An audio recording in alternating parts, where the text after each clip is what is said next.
Se lhe deixarem, faça isso. Isso o quê? Se você clicou nesse vídeo achando que eu vou lhe dar alguma fórmula para que o outro volte para você correndo, olha, faça isso que ele ou ela vai voltar para você. Não, nem continue assistindo o vídeo, porque não é sobre isso o vídeo, até porque isso seria mentira. Mas na frente eu vou lhe explicar porque é mentira. A questão é que normalmente, quando alguém lhe deixa, as pessoas têm, via de regra, dois comportamentos. Ou elas tentam de toda forma voltar para quem não as quer mais, ou então elas embarcam num relacionamento tampão. Pois bem, nenhuma nem outra. Nem você precisa estar feito minhoca rastejando atrás de quem não lhe quer e nem precisa sofrer do complexo de alça de caixão de defunto, né? Que se um solta a alça, o outro tem que pegar, senão o caixão cai. Não.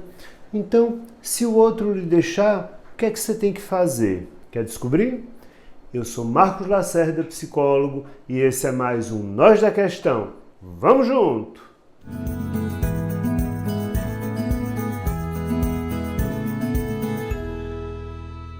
Já que a gente não se deixou e você está por aqui, a gente está conversando, se inscreva nesse canal, venha fazer parte da família Nós da Questão, deixa logo o teu joinha agora que você está assistindo o vídeo. No final, se você não gostar do que eu disser, você tira o joinha e bota o dislike. Por que eu digo isso? Porque se for para criticar, você lembra. Para elogiar, você esquece. Então elogie logo agora, mas na frente, se você quiser, você critica. Fechou? E ativa o sininho para receber notificações e a gente se vê mais vezes. Voltando ao que eu disse no começo, que eu explicaria por que é que seria desonesto da minha parte vir aqui fazer um vídeo dizendo que faça isso que ele ou ela vai voltar para você. É simplesmente porque essas fórmulas não existem. E se existissem, você deveria se perguntar: de que adianta eu aplicar um método, caso ele existisse, que fizesse uma pessoa que não me quer ficar comigo ou passar a me querer à força? E é desonesto dizer diferente, porque o único poder que eu tenho dentro de uma relação é o poder de querer estar ou não nesta relação. Então, por mais que você esteja sofrendo, e eu sei que você está, já que você clicou nesse vídeo, pare um pouco para amadurecer e comece a entender que a ruptura amorosa é um luto que a pessoa vai fazer. Você vai precisar de um tempo para elaborar mentalmente isso que está acontecendo com você. E é nisso que eu vou lhe ajudar. Você vai precisar se fazer algumas perguntas. E a primeira pergunta é: você era realmente feliz neste relacionamento? Eu não estou perguntando se você queria estar com esta pessoa, se você está sentindo saudades dessa pessoa. Não é nada disso. A pergunta é: você era realmente feliz nesta relação? E sabe por que essa pergunta é importante? Porque ela lhe faz tomar um distanciamento. A gente está tão colado numa ruptura que a gente não para analisar que relação era essa que eu estava vivendo. Porque como tudo é dor, parece que eu perdi alguma coisa muito preciosa, que eu preciso ter essa coisa de volta, custe o que custar. É como um viciado em droga, né? Que ele quer a droga dele para a agonia, para a fissura dele passar. Mas se um usuário de droga pudesse de fato se distanciar e perguntar: eu sou realmente feliz usando essa droga? Isso abriria muitos espaços para questionamento. Sabe por quê? Se você foi deixado ou deixada, por mais que você ame a outra pessoa já não estava mais na sua. Então, muito provavelmente, você não era feliz nesta relação. Você queria a relação, mas você não era feliz. Então, toma um distanciamento, faz a pergunta de forma bem fria e bem objetiva. Como quem assistisse um filme. Olha essa relação. Eu quero de volta, eu estou sofrendo, eu faço qualquer coisa para ter essa pessoa. Tudo bem, mas eu era realmente feliz. Isso talvez mude sua perspectiva de início de uma maneira que você nem imagina. A segunda pergunta talvez pareça ainda mais estranha, mas é de uma utilidade assim ímpar. Eu realmente amo esta pessoa. Não é se você está sentindo falta, não é se você está sofrendo. Eu realmente amo esta pessoa, porque muitas vezes, depois de sermos deixados, a gente entra numa espiral tão grande que novamente não consegue avaliar o próprio sentimento. Às vezes, nem é amor que eu estou sentindo falta, eu estou sentindo meu orgulho ferido, eu preciso da outra pessoa, porque ela me ajudava a dar conta da minha solidão. Eu preciso da outra pessoa, porque ela me dava uma zona de conforto emocional que eu julgo que eu não vou ter com mais ninguém. Eu precisava da outra pessoa, porque ela me dava a segurança de que eu nunca ficaria sem um amor para a minha vida ou que eu envelheceria ao lado de alguém. Isto tudo são necessidades, mas isso não é amor. Em terceiro lugar, se alguém lhe deixar, faça-se a pergunta: o que eu dei nesta relação? Sabe por que isso é importante? Porque, novamente, quando a gente é deixado, a gente entra numa espiral de culpa. Ah, se eu tivesse feito, ah, se eu não tivesse dito, ah, se eu fosse assim, ah, se eu fosse assado, a culpa é minha, fui eu. Para, bebê!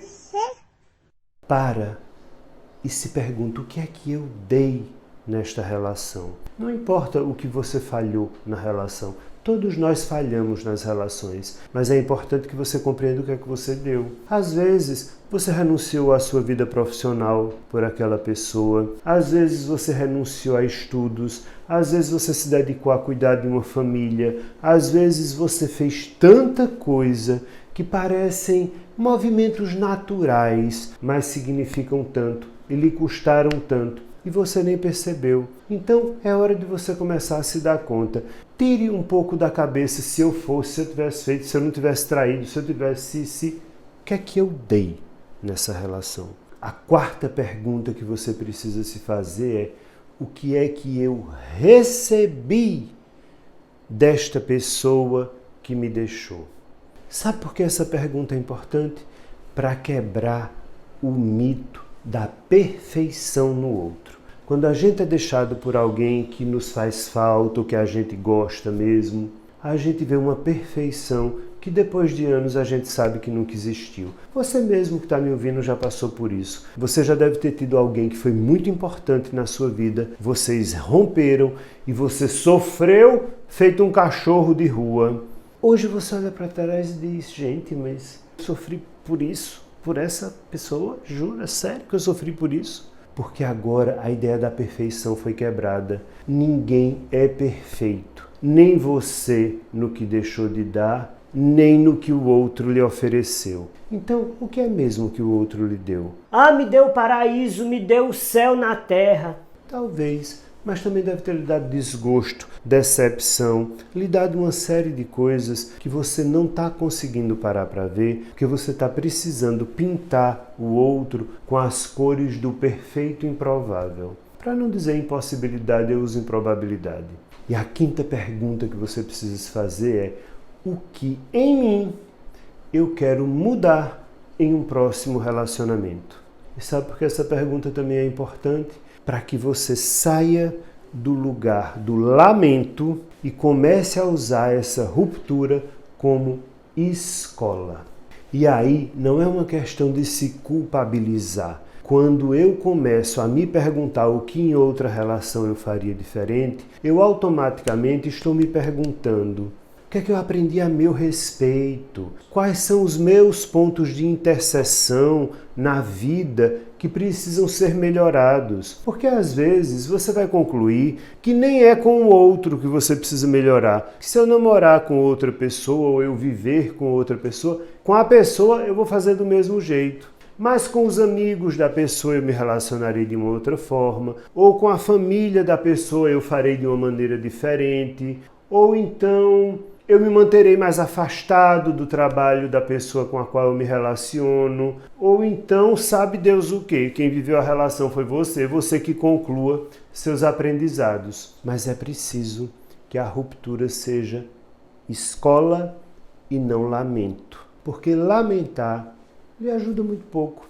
E depois de se fazer essas 5 perguntas, comece a entender que por mais sofrido que esteja sendo essa situação para você, este término está sendo uma oportunidade que a vida está lhe dando para ser feliz. Que absurdo, eu tô aqui sofrendo porque eu quero a pessoa não me quer, e ele tá dizendo que isso é uma oportunidade para eu ser feliz. É, exatamente por isso que você está dizendo. E você não está se escutando. Na hora que a pessoa que não me quer me deixa, ela me libera para encontrar alguém que possa me dar tudo o que ela não tem condições de me dar. Agora, grande parte do nosso sofrimento ao sermos deixados passa muito mais pela nossa vaidade, pelo nosso orgulho ferido, pelo nosso sentimento de estarmos sendo rejeitados, por uma série de outras coisas e muito menos pelo fato de estarmos sendo deixados por alguém que já não nos amava. Porque depois de responder desde a primeira pergunta, você vai ver que essa relação já nem era tão boa, que você não era tão bem cuidado ou cuidada assim, que a coisa não era tão entrosada quanto parecia, que sexualmente tinha um delay muito grande entre vocês. E por mais que isso esteja lhe doendo, lhe digo sem medo do erro, essa pessoa que lhe deixou era apenas uma doença na sua vida. Uma doença com a qual você estava acostumado ou acostumada, mas é só uma doença. E agora que essa doença lhe deixou, você está completamente desnorteado. Eu quero, tá? Cadê? Onde é? Não. Vá viver, porque enquanto vida houver, há espaço para a felicidade. E agora que você não está mais doente, que você não está mais colada ou colado a uma pessoa que não lhe amava de fato, erga as mãos para os céus e agradeça. Pense nisso. Tchau, até a próxima.